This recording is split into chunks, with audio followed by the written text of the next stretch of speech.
asifiwe watoto. Amen. Amjambo watoto. Hatujambo mwalimu. Asanteni, karibuni sana watoto katika darasa letu la Jumapili. Naona mumefika na tunashukuru Mungu. Asanteni kwa kuja. Kabla hatujaanza nataka tuombe, tushukuru Mungu.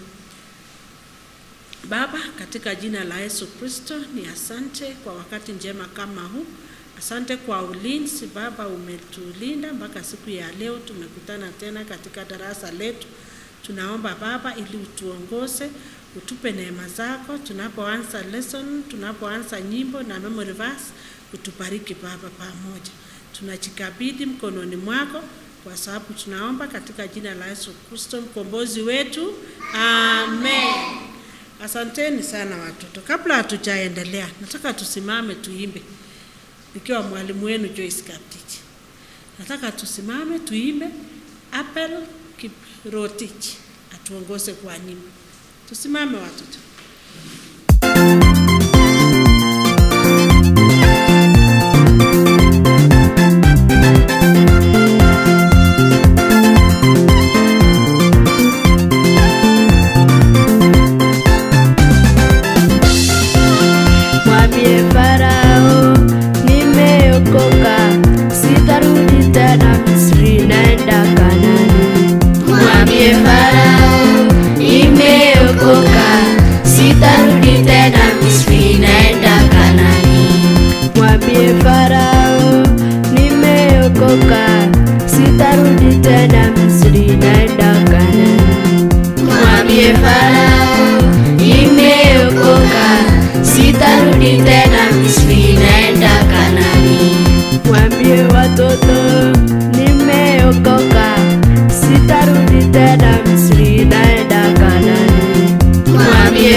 Asanteni kwa nyimbo mzuri. Hatutarudi tena Misri, tunaelekea kwenda mbele. Sawa?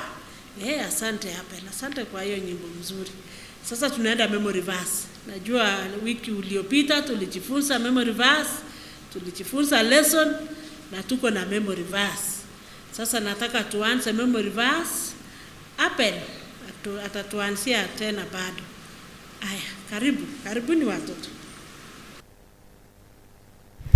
Praise God. Amen. Praise God again. Amen. My name is Abel Kiproch and I have a memory verse from the book of Isaiah chapter 48 verse 22 and say, there is no safety for sinners, says the Lord. Zaburi 23 mstari wa kwanza inasema hivi, Bwana ndiye mchungaji wangu, sitapungukiwa na kitu. Praise God. Amen.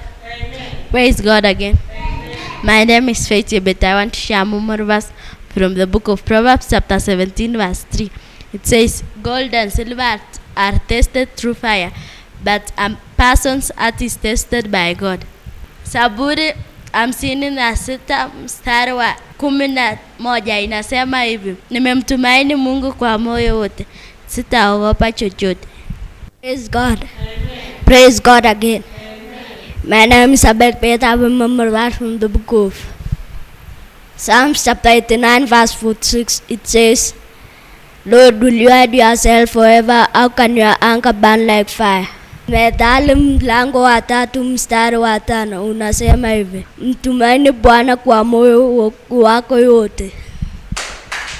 Praise God. Amen. Praise God again.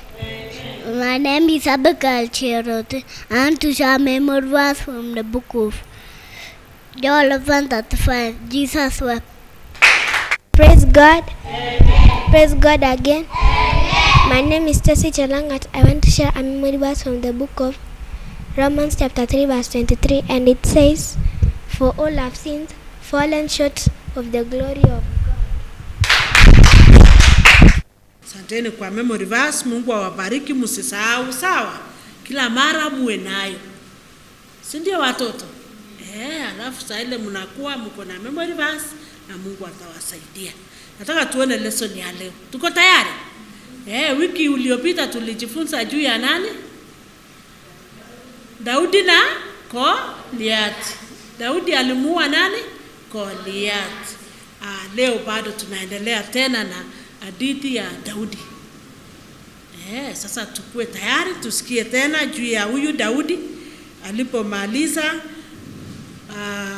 ile mwendo alienda akamuua Goliath.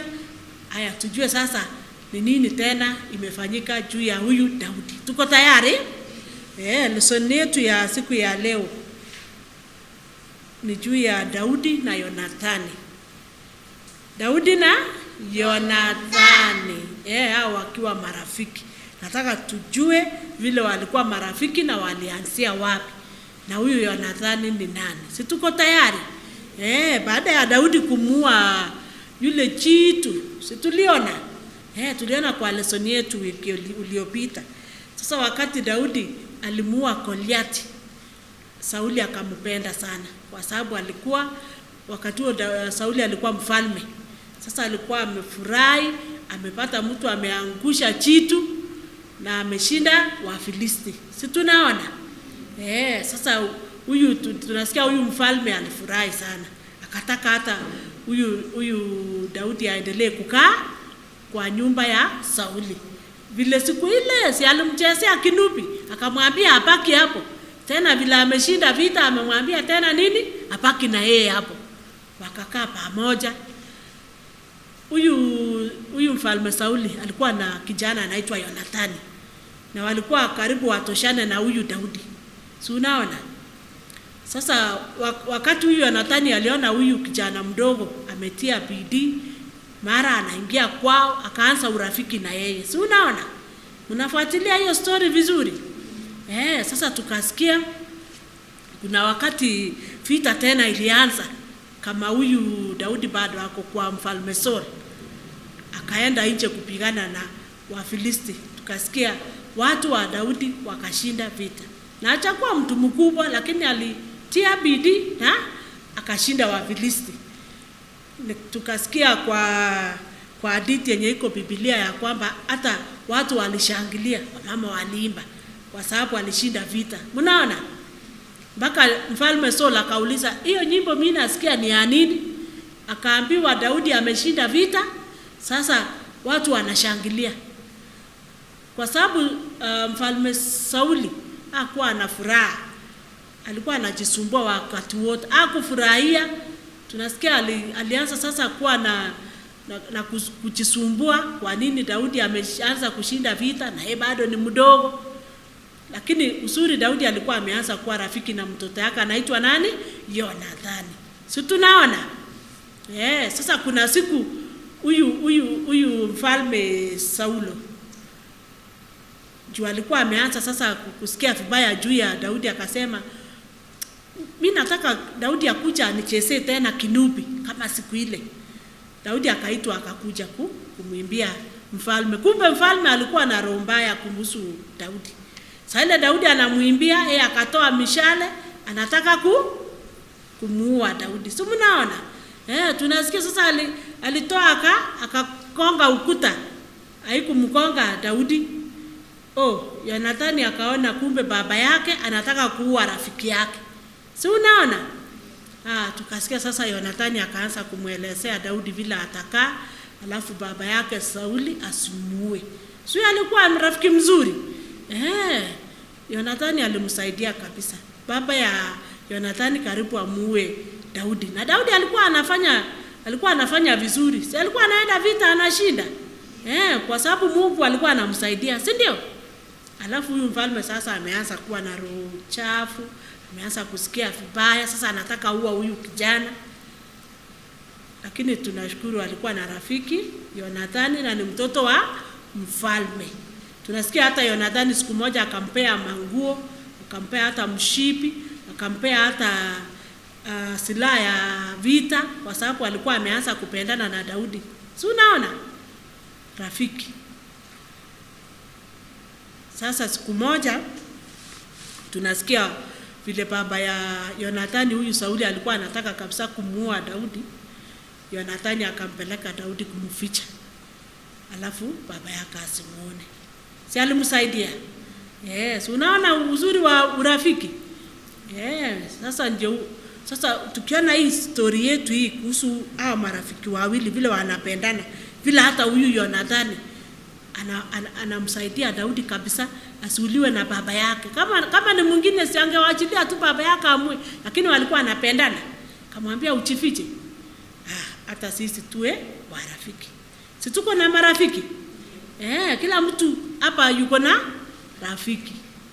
Mko na rafiki shule, mko na rafiki nyumbani, si ndio? Sasa mpendane vile Daudi na Yonathani walikuwa wanapendana. Kama ni vitu ya kushare kwa shule, mnashare kama marafiki. Kama ni kazi nyumbani, mnafanya kama marafiki, si ndio? Nataka tukue marafiki. Mungu anapenda watu wenye wanapendana. Tunaona? Tunapokuwa watoto wakubwa, watu wakubwa, tupendane, tukue marafiki. Tumeelewa? Nataka Mungu awasaidie watoto. Nataka Mungu awasaidie mkue marafiki, msikue maadui. Mungu anapenda watu wenye wanapendana kwa sababu Mungu ni upendo. Hebu tuone verse yetu siku ya leo. Nataka tusome katika Methali 17 mlango wa 17. Hebu tuseme kwa pamoja Methali mlango wa 17. Methali mlango wa 17. Mstari wa 17. Mstari wa 17. Inasema hivi.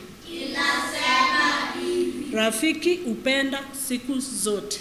Rafiki upenda siku zote. Hebu turudie kwa pamoja Methali. Methali mlango wa 17 mstari wa 17 inasema hivi. Rafiki upenda siku zote. Asanteni watoto, Mungu awabariki. Muwe na upendo kwa marafiki. Sawa? Alafu Mungu atawabariki. Tuombe. Asante Baba kwa neno lako siku ya leo. Asante vile umetufundisha kuwa na urafiki na kuwa na upendo. Asante kwa watoto wanapokuwa wakwe na urafiki na wakwe na upendo. Tunakushukuru Baba kwa sababu wewe ni mwema na wewe unatupenda. Tunaomba katika jina la Yesu Kristo mkombozi wetu. Amen. Asanteni watoto, Mungu awabariki.